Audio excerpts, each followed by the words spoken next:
کہ یا اعوذ باللہ من الشیطان الرجیم بسم اللہ الرحمن الرحیم یا ایھا الذین آمنوا اتقوا اللہ وذروا ما بقی من الربا ان کنتم مؤمنین فإن لم تفعلوا فأذنوا بحرب من اللہ ورسولہ،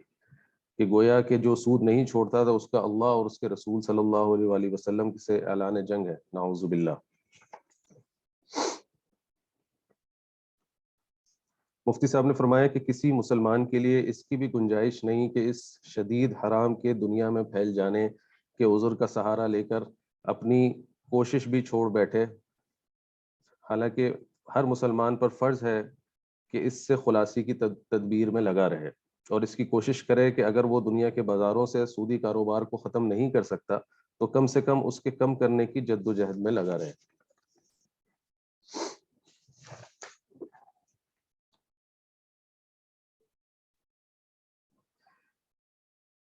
اس رسالے کو لکھنے کے 3 مقاصد مفتی محمد شفیع صاحب رحمہ اللہ نے بیان فرمائے ہیں۔ اس میں سب سے پہلا یہ کہ مسلمانوں کو ایک حرام چیز کا حرام اور دنیا اور آخرت کے لیے وبال عظیم ہونا معلوم ہو، کہ کم از کم ان کا علم صحیح ہو جائے، اور یہ خود ایک بڑا فائدہ ہے کہ بیمار اپنی بیماری سمجھنے لگے تو شاید کسی وقت علاج کی طرف توجہ بھی ہو جائے۔ ہر مسئلے کے متعلق مسلمان پر 2 فرائض عائد ہیں، پہلے اس کا علم قرآن اور سنت ہی سے حاصل کرنا، اور دوسرا یہ کہ اس کے مطابق عمل کرنا۔ اگر غفلت یا کسی معاشی مجبوری سے ایک آدمی گناہ میں مبتلا ہے تو کم از کم ایسا تو نہ رہے کہ اس گناہ کو گناہ ہی نہ سمجھے اور اس طرح ایک گناہ کے بدلے 2 گناہ بنا لے۔ دوسرا مقصد یہ تھا کہ جب بیمار کو اس کی بیماری بتلا دینے کا یہ نتیجہ بھی ہو سکتا ہے کہ وہ علاج کی طرف متوجہ ہو جائے۔ اس طرح جب مسلمان کو کسی کام کا انجام بد اور وبال آخرت معلوم ہو جائے تو کسی نہ کسی وقت اس سے اسے بچنے کا کم از کم خیال تو آئے گا۔ اور تیسرا جو مقصد تھا وہ یہ تھا کہ اسلام جو ہے اس کا قیامت تک باقی رہنے والا ایک معجزہ ہے کہ دنیا پر کیسے ہی دور آئیں، کتنی ہی جہالت اور غفلت عام ہو جائے، حق پر قائم رہنا کتنا ہی مشکل ہو جائے، لیکن ہر دور میں کچھ نہ کچھ اللہ تعالیٰ کے نیک بندے ساری مشکلات کا مقابلہ کر کے دین کی صحیح راہ پر قائم رہتے ہیں۔ ان کے لیے بہرحال یہ رسالہ ایک مشعل راہ ہے۔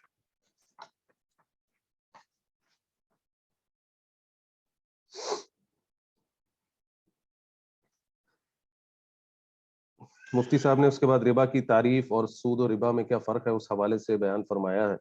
اور اس میں وہ فرماتے ہیں کہ جو مروجہ سود جو آج کل سود کا رواج تھا اور جو پہلے بھی تھا، وہ ایک معین مقدار روپیہ معین میعاد کے لیے ادھار لے کر ایک اسپیسیفک پرسنٹیج کے ساتھ پروفٹ یا اس میں ایڈیشن لینے کا نام ہے، لیکن ربا اس میں منحصر نہیں، اس کا مفہوم اس سے زیادہ وسیع ہے۔ اس میں بہت سے وہ معاملات سیل اینڈ پرچیز کے بھی شامل ہیں جس میں ادھار کا لین دین قطعاً نہیں ہے۔ زمانہ جاہلیت میں بھی عموماً ربا صرف اسی کو کہتے اور سمجھتے تھے جس کو آج سود کہا جاتا ہے، یعنی ادھار کی میعاد پر معین شرح کے ساتھ زیادتی یا نفع لینا۔ رسول اللہ صلی اللہ علیہ وآلہ وسلم نے ربا کے معنی کی وسعت بیان فرما کر بہت سی ایسی صورتوں کو بھی ربا قرار دیا جس میں ادھار کا معاملہ نہیں۔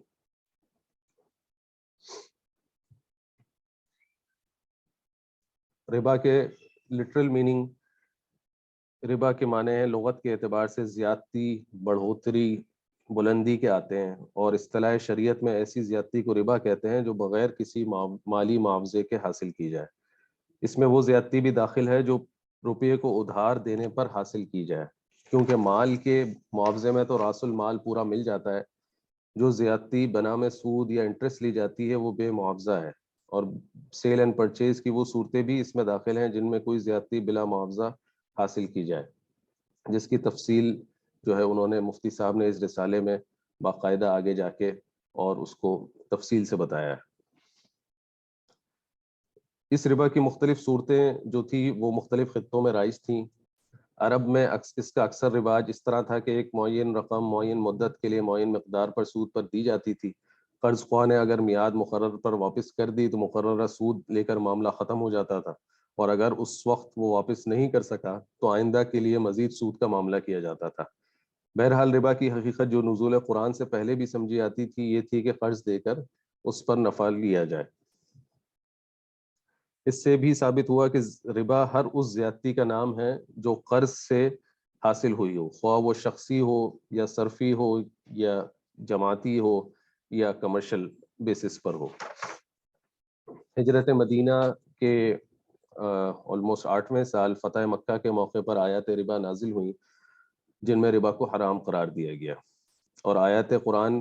کو سنتے ہی ربا کے متعارف معنی قرض ادھار پر نفع لینا، یہ تو اسی وقت سب نے سمجھ لیا اور اس کو قطعاً حرام سمجھ کر سب نے فوری طور پر اس کو چھوڑ دیا۔ لیکن رسول اللہ صلی اللہ علیہ وآلہ وسلم نے اپنے فرض منصبی کے مطابق ان آیات کی تشریح کرتے ہوئے جو معنی بیان فرمائے، ان میں ایک اور قسم کا اضافہ تھا جس کو پہلے سے عرب میں ربا کے اندر شامل نہ سمجھا جاتا تھا، جس کا ذکر ہے، یعنی ایک حضرت صلی اللہ علیہ وآلہ وسلم نے فرمایا، جس کا مفہوم ہے کہ سونا سونے کے بدلے، چاندی چاندی کے بدلے، اور گندم گندم کے بدلے، اور جو جو کے بدلے، اور چھوارے چھوارے کے بدلے، اور نمک نمک کے بدلے میں اگر لیا اور دیا جائے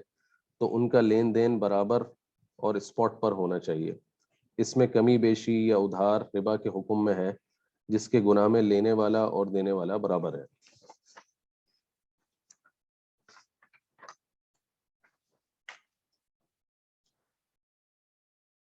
حضرت عمر رضی اللہ تعالیٰ عنہ نے ربا کی تشریح کے حوالے سے کچھ ان کا ارشاد جو کہ مفتی صاحب نے بیان فرمایا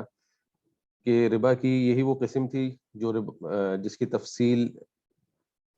کے تعین میں حضرت فاروق اعظم رضی اللہ تعالیٰ عنہ کو اشکال پیش آیا، کیونکہ حدیث میں صرف 6 چیزوں کا نام لے کر اس میں کمی بیشی اور ادھار کو بے حکم ربا قرار دیا گیا ہے،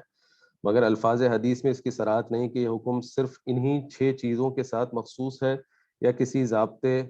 کے تحت اور چیزیں بھی اس میں داخل ہیں، ان 6 چیزوں کے علاوہ اور چیزیں بھی داخل ہیں۔ اور چونکہ آیت ربا حضور صلی اللہ علیہ وآلہ وسلم کے آخری عمر میں نازل ہوئیں، ان کے متعلق حدیث مذکور کی مزید تشریح کو آپ صلی اللہ علیہ وآلہ وسلم سے دریافت کرنے کا کسی کو اتفاق نہیں ہوا تھا، اس لیے حضرت فاروق اعظم رضی اللہ تعالیٰ عنہ نے اس پر اظہار افسوس فرمایا کہ کاش ہم نے آپ صلی اللہ علیہ وآلہ وسلم سے اس کی پوری تشریح کر لی ہوتی۔ بہرحال حضرت عمر رضی اللہ تعالیٰ عنہ نے ایک کیئرفل ویو لیتے ہوئے اور اجتہاد کے ذریعے ربا کی ان کموڈیٹیز کے علاوہ اور بھی جو کموڈیٹیز تھیں اس میں بھی ممانعت فرما دی کہ اس کے ایکسچینج میں ان سب چیزوں کا خیال رکھا جائے، تاکہ نہ صرف ربا سے محفوظ رہا جائے بلکہ ربا کے شائبے سے بھی محفوظ رہا جائے۔ اسی طرح بعد میں آنے والے ائمہ مجتہدین، امام ابو حنیفہ، امام شافعی، امام مالک، امام احمد بن حنبل رحمہ اللہ عنہم اجمعین نے بھی اپنے اپنے اجتہاد سے ان چیزوں کا ایک ضابطہ بتایا اور دوسری اشیاء کو بھی اس ضابطے کے ماتحت اس حکم میں داخل قرار دیا، جس کی تفصیل فقہ کی کتابوں میں موجود ہے۔ ربا کی 2 قسمیں ہیں، ایک ربا النصیحہ ہے اور دوسرا ربا الفضل کہلاتا ہے۔ ربا النصیحہ کو ربا الجاہلیہ بھی کہا جاتا ہے، ربا القرآن بھی کہتے ہیں، اور یہ جو نارمل لون کے ٹرانزیکشن پہ جو سود لیا جاتا ہے وہ ربا النصیحہ میں فال ہوتا ہے۔ اور ربا الفضل کو ربا النقد بھی کہا جاتا ہے، ربا البیع بھی کہا جاتا ہے، ربا الحدیث بھی کہا جاتا ہے، کیونکہ حضرت صلی اللہ علیہ وآلہ وسلم نے اپنے حدیث کے ذریعے اس کی ممانعت فرمائی، اور یہ کموڈٹی بیسڈ ربا ہے۔ شکوک و شبہات جو آج کل لوگوں میں ہے ربا کے حوالے سے، ربا کی ممانعت کے حوالے سے، اس کے حوالے سے مفتی محمد شفیع صاحب رحمہ اللہ نے کافی تفصیلی بیان فرمایا۔ سب سے پہلا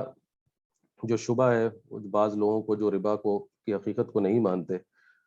وہ یہ ہے کہ مسئلہ سود میں بعض لوگوں نے حضرت فاروق اعظم رضی اللہ تعالی عنہ کے قول کو آڑ بنا لیا کہ سود کی اس خاص قسم کے بارے میں ارشاد ہوا تھا جس کا آج کل مروجہ سود کے مسئلے سے کوئی تعلق نہیں، یعنی کہ جو ہمارا جو انٹرسٹ بیسڈ سود ہے اس سے ربا الفضل کا کوئی تعلق نہیں، جس میں حضرت عمر رضی اللہ تعالیٰ عنہ کو اشکال تھا، کیونکہ وہ صرف 6 چیزوں کی باہمی سیل پرچیز کا مسئلہ تھا، جیسا کہ آپ کو میں تفصیل سے پہلے بتا چکا ہوں۔ لیکن ان لوگوں نے اس قول سے یہ نتیجہ نکالا کہ ربا کی حقیقت ہی مبہم رہ گئی تھی، اس کے متعلق جو کچھ علماء فقہاء نے لکھا وہ گویا صرف ان کا اپنا اجتہاد تھا۔ تو اس کے جواب میں مفتی صاحب نے ارشاد فرمایا کہ حضرت فاروق اعظم رضی اللہ تعالیٰ عنہ کو صرف اس قسم کی ربا کے متعلق تردد پیش آیا جو قرآن کے الفاظ میں مسرہ نہیں تھا، اور لغت عرب اور رسوم عرب میں بھی اس کو ربا نہیں کہا جاتا تھا، بلکہ رسول کریم صلی اللہ علیہ وآلہ وسلم کے بیان نے اس کو مفہوم ربا میں داخل قرار دیا، یعنی وہ 6 چیزوں کا معاملہ تھا۔ اور جو سود آج کل رائج ہے اور جس میں ساری بحث ہے، اس سے ان کے ارشاد کا دور دور تک بھی کوئی واسطہ نہ تھا، اور ہو کیسے سکتا تھا جبکہ جاہلیت عرب سے اس کے معاملات رائج تھے اور ابتدائے اسلام میں بھی جاری رہے۔ حضرت صلی اللہ علیہ وآلہ وسلم کے چچا حضرت عباس رضی اللہ تعالیٰ عنہ اور صحابہ کرام رضی اللہ عنہ مجمعین کی ایک جماعت اس کا کاروبار کرتی تھی جب تک اس کی ممانعت نہیں تھی۔ اسی وجہ سے آپ صلی اللہ علیہ وآلہ وسلم کو حجۃ الوداع میں اس قرآنی فیصلے کا اعلان کرنا پڑا کہ پچھلے زمانے کے جو سودی معاملات آپس میں چل رہے ہیں، ان کے چکانے اور لینے دینے میں صرف پرنسپل اماؤنٹ کو لیا یا دیا جائے، سود اور ربا کا کسی قسم کا لین دین اس میں نہیں ہوگا۔ یعنی اس سے یہ واضح ہوا کہ بھئی جس چیز پہ اگر اشتباہ بھی ہو کہ بھئی اس میں ربا شامل ہو سکتا ہے، تو بہتر یہ ہے کہ اس کو بھی چھوڑ دیا جائے۔ کہ حضرت فاروق اعظم رضی اللہ تعالیٰ عنہ اس حوالے سے فرماتے ہیں کہ ہم نے 90% معاملات کو حلال ہونے کے باوجود صرف اس لیے چھوڑ دیا کہ ان میں سود کا خطرہ تھا۔ اب حیرت کی بات یہ ہے کہ فاروق اعظم رضی اللہ تعالیٰ عنہ تو اشکال کا نتیجہ یہ نکالیں کہ مخصوص چیزوں کے علاوہ جو غیر مخصوص چیزیں ہیں اس میں بھی ایسے معاملات سے احتیاط پرہیز کریں، اور جو لوگ شکوک شبہات لے کر آئے ان کے اشکال کو مقصود صرف اس قسم کی سود سے ہٹا کر عام سود و ربا کی طرف کھینچ کر لے گئے، اور پھر اس کا نتیجہ یہ نکالا کہ سرے سے ربا کی حرمت ہی ایک مشتبہ مسئلہ ہو گیا۔ انا للہ و انا الیہ راجعون۔ دوسرا شبہ جو اس حوالے سے لوگوں نے پیش کیا وہ پرسنل انٹرسٹ اور کمرشل انٹرسٹ، دونوں کو انہوں نے اس میں ڈفرینشیٹ کیا کہ پرسنل انٹرسٹ اور کمرشل انٹرسٹ آپس میں ایک دوسرے سے الگ ہے، اور بہت سے پڑھے لکھے سنجیدہ لوگ بھی اس میں شبے میں مبتلا پائے گئے کہ بھئی قرآن میں ربا اس خاص سود کے لیے آیا ہے جو قدیم زمانے میں رائج تھا کہ کوئی غریب مصیبت زدہ اپنی مصیبت میں کسی سے قرض لے اور وہ اس پر سود لگائے، جو بے شک ظلم اور سخت دلی ہے کہ بھائی کی مصیبت سے فائدہ اٹھایا جائے۔ اور آج کل جو انہوں نے کہا لوگوں نے کہ جو مروجہ سود ہے وہ اس سے بالکل مختلف ہے۔ آج سود دینے والے مصیبت زدہ غریب نہیں بلکہ سرمایہ دار اور تجارت کرنے والے لوگ ہیں، اور غریب ان کو دینے کے بجائے ان سے سود وصول کرتا ہے، اس میں تو غریبوں کا فائدہ ہے۔ اس حوالے سے مفتی صاحب نے اس کا تفصیلی جواب فرمایا، اور اس میں یہ فرمایا کہ پہلی بات تو یہ کہ قرآن کریم میں ربا کی مخالفت کا جو ذکر ایک جگہ نہیں، مختلف صورتوں کی 7-8 آیتوں میں اور 40 سے زیادہ احادیث میں مختلف عنوان سے اس کی حرمت بیان کی گئی ہے، اور ان میں سے کسی ایک جگہ بھی کسی ایک لفظ میں بھی اس کا اشارہ موجود نہیں ہے کہ یہ حرمت صرف اس ربا کی ہے جو شخصی یعنی پرسنل نیڈ کے طور پر لیا جاتا تھا۔ تجارتی سود یعنی کہ کمرشل انٹرسٹ اس سے مستثنیٰ ہے۔ پھر کسی کو حق کیسے پہنچتا ہے کہ خدا تعالیٰ کے حکم میں کسی چیز کو محض اپنے خیال سے مستثنیٰ کر دے یا عام ارشاد کو خاص کر دے؟ تو اس طرح تو بہت سی برائیاں ہیں، شراب ہے، قمار ہے، جوا ہے، جس کی شکلیں پہلے زمانے میں جو تھیں اس سے اب کی زمانے میں اس کی شکلیں چینج ہو گئی ہیں، تو وہ پھر اس کو بھی حرام میں شامل نہیں کیا جانا چاہیے۔ تو یہ ایک ان لوگوں کی غلط فہمی تھی۔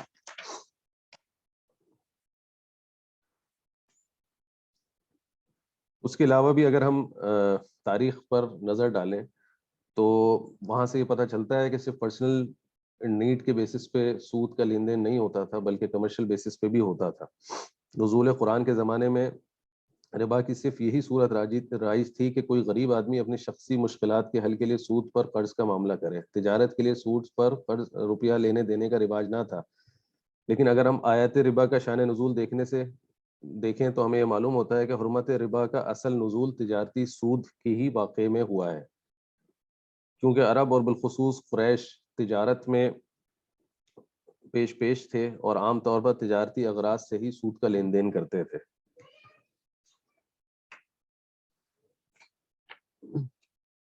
جو بڑے بڑے تجارتی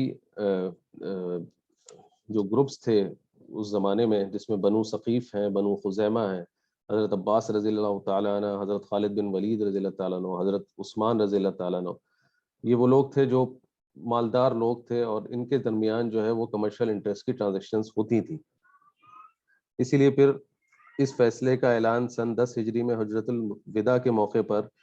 منا کے خطبے میں حضور صلی اللہ علیہ وآلہ وسلم نے ارشاد فرمایا، جس میں کمرشل انٹرسٹ کے حوالے سے یہ فرمایا کہ زمانہ جاہلیت کا سود چھوڑ دیا گیا، اور سب سے پہلے سود جو چھوڑا گیا وہ ہمارے چچا حضرت عباس رضی اللہ تعالیٰ عنہ کا سود ہے کہ وہ سب کا سب ہم نے چھوڑ دیا. یعنی جو بھی ٹرانزیکشن پہلے ہو چکی سود کی ممانعت سے پہلے اس میں وہ ہو چکی، لیکن اب اس کی اگر کسی کے اوپر دین ہے یا کسی نے اس کو واپس کرنا ہے تو وہ صرف اس کی پرنسپل اماؤنٹ واپس کرے گا، ادھار اس میں سود کا عنصر شامل نہیں ہوگا.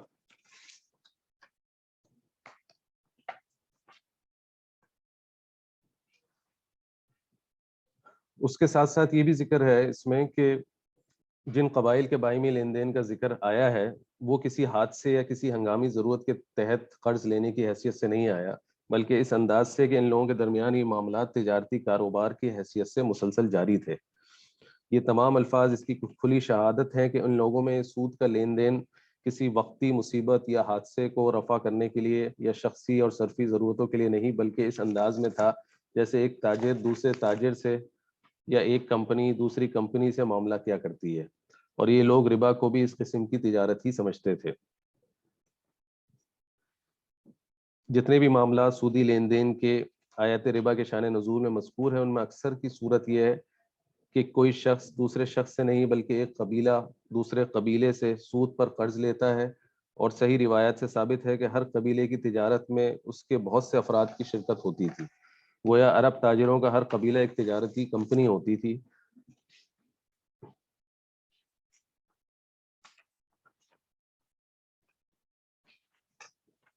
تیسرا اشکال جو پیش کیا گیا کہ سود جو ہے وہ آج کل غریب لوگوں کے لیے فائدہ مند ہے اور پہلے زمانے میں غریب لوگوں کو نقصان پہنچاتا تھا.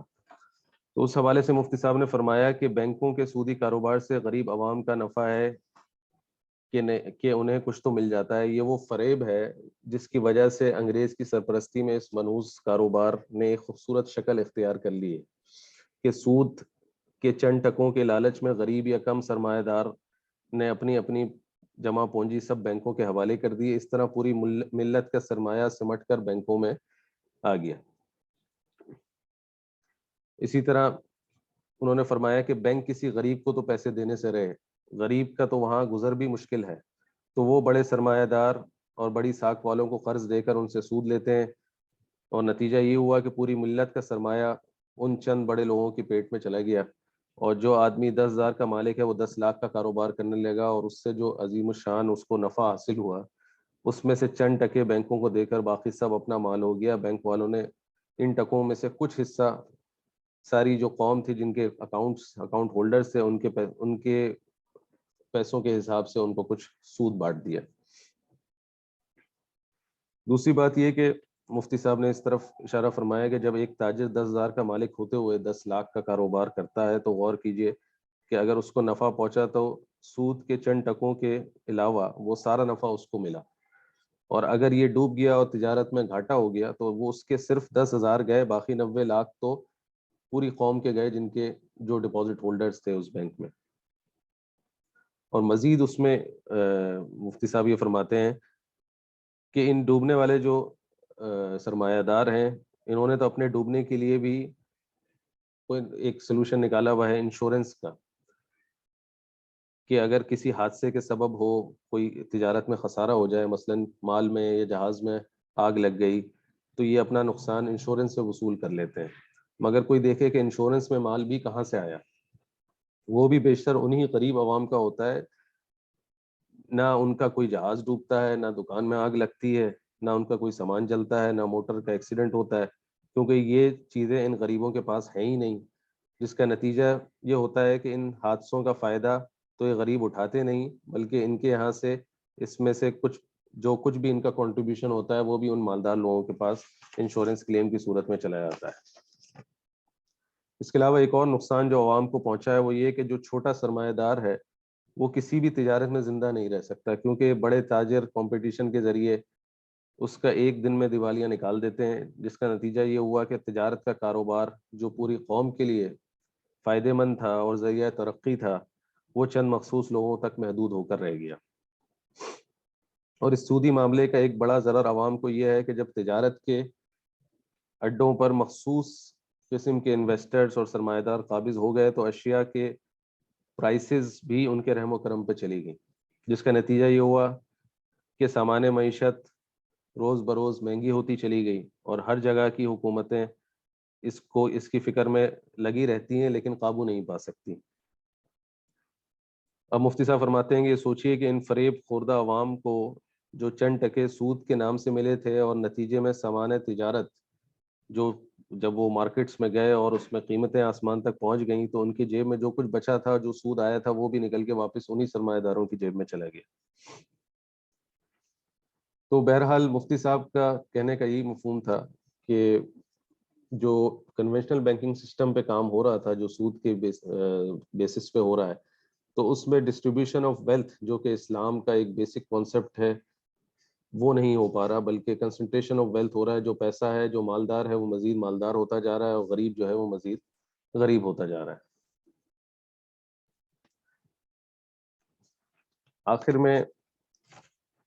اس جو پورا مقالہ لکھا مفتی محمد شفیع صاحب رحمہ اللہ نے، اس کا کنکلوژن میں بیان کرتا ہوں۔ تو اس میں انہوں نے فرمایا کہ اللہ تعالیٰ نے، جیسے کہ قرآن کریم میں سورہ بقرہ کی آیت نمبر 275 میں اللہ تعالیٰ فرماتے ہیں وَأَحَلَّ اللَّهُ الْبَيْعَ وَحَرَّمَ الرِّبَا، کہ اللہ تعالیٰ نے تجارت کو حلال قرار دیا اور سود کو حرام قرار دیا۔ اس میں ربا کی حرمت کے بیان سے پہلے جو کاروبار کرنے والا ہے اس کی حلت کا ذکر فرما کر اس طرف اشارہ دیا کہ اپنا مال اور محنت تجارت میں لگا کر نفع حاصل کرنا کوئی جرم نہیں۔ جرم یہ ہے کہ دوسرے شریکوں پر ظلم کیا جائے، ان کا حق ان کو نہ دیا جائے۔ جب روپیہ دوسرے کا ہے اور محنت آپ کی ہے اور تجارت کے یہی دو بازو ہیں جن کے ذریعے وہ چلتی اور بڑھتی ہے، تو اس کے کوئی معنی نہیں کہ مال والے کو گنتی کے چند روپے ملیں اور تجارت کا سارے نفع پر آپ قبضہ کر لیں۔ تاجر اور ربا کے حوالے سے اس میں فرق صرف منافع کا ہے کہ اس کی اگر ایکویٹیبل ڈسٹریبیوشن کی جائے منافع کی تو وہ تجارت کہلاتی ہے، اور اگر اس کی ظالمانہ تقسیم ہو تو وہ ربا ہے۔ ہاں، اگر آپ اس تجارت کے دوسرے شریک یعنی مال والے پر ظلم کرنے لگیں تو اس کی کچھ رقم معین کر دیں اور باقی سب کچھ آپ کا، تو یہ کھلی ناانصافی ہے۔ یہ تجارت یا سیل پرچیز نہیں ہے بلکہ ادھار کا معاوضہ ہے، اور اسی کا نام قرآن میں ربا لکھا گیا ہے۔ اور دوسری طرف مفتی صاحب یہ بھی ارشاد فرماتے ہیں کہ قرآن تو دونوں ہی کے حق میں انصاف کرنا چاہتا ہے، نفع ہو تو دونوں کا ہو، نہ ہو تو کسی کا نہ ہو۔ البتہ جب نفع ہو تو اس کی تقسیم انصاف کے ساتھ حسب حصہ کی جائے، یعنی جتنا اس کا حصہ بنتا ہے اس کی تقسیم اسی حساب سے کی جائے۔ اس کے علاوہ اگر نقصان ہو تو اس کا بھی قانون ایسا ہے کہ اس کے ذریعے بالآخر سود کا، سوداگر کا جو سارا خسارہ ہے وہ بھی عام جو ڈپازیٹرز ہیں ان کو بھگتنا پڑتا ہے۔ تو اس حوالے سے مفتی صاحب فرماتے ہیں کہ سود کے سارے کاروبار، اس کی حقیقت پر اگر ہم ذرا غور کریں تو ہمیں یہ معلوم ہوگا کہ سودی کاروبار کا لازمی نتیجہ عام عوام کی غربت اور افلاس اور چند بڑے سرمایہ داروں کے سرمایے میں ناقابل قیاس اضافہ ہے، اور یہی معاشی جو ڈس ایکویلٹی ہے وہ پورے ملک کی تباہی کا سبب بنتی ہے۔ اسی لیے اسلام نے اس پر پابندی لگائی ہے۔ تو بڑی تفصیلی گفتگو فرمائی مفتی محمد شفیع صاحب رحمہ اللہ نے، بہت سی چیزیں اس میں واضح فرمائیں کہ جو اشکالات تھے لوگوں کے، اور ربا کی کیا تعریف ہے اور ربا میں کون کون سے ایلیمنٹ شامل ہیں، کون کون سی قسمیں ہیں۔ اور میں امید کرتا ہوں کہ آپ سب کو بھی اس سے بڑا فائدہ پہنچے گا، اور آگے بھی اس مقالے کے حوالے سے جو لوگ اس سے فائدہ حاصل کریں گے اور جو لوگ اس کو پڑھنے کی کوشش کریں گے تو ان کو بہت سی چیزیں کلیریفائی ہوں گی کہ سود کے حوالے سے کس کس چیز کی ممانعت ہے اور تجارت کو کس طرح سے اللہ تعالیٰ نے حلال قرار دیا ہے۔ تو میری پریزنٹیشن اب ختم ہوتی ہے، اور آخر میں یہی دعا ہے کہ اللہ سبحانہ و تعالیٰ ہم سب کو اس بیماری سے، سود کی بیماری سے محفوظ فرمائے، اور نہ صرف اس سے محفوظ فرمائے بلکہ اس کے شک سے بھی اللہ تعالیٰ ہم سب کو اور پورے امت مسلمہ کو اس سے محفوظ فرمائے۔ آمین ثم آمین۔ جزاکم اللہ خیر۔ السلام علیکم ورحمۃ اللہ وبرکاتہ۔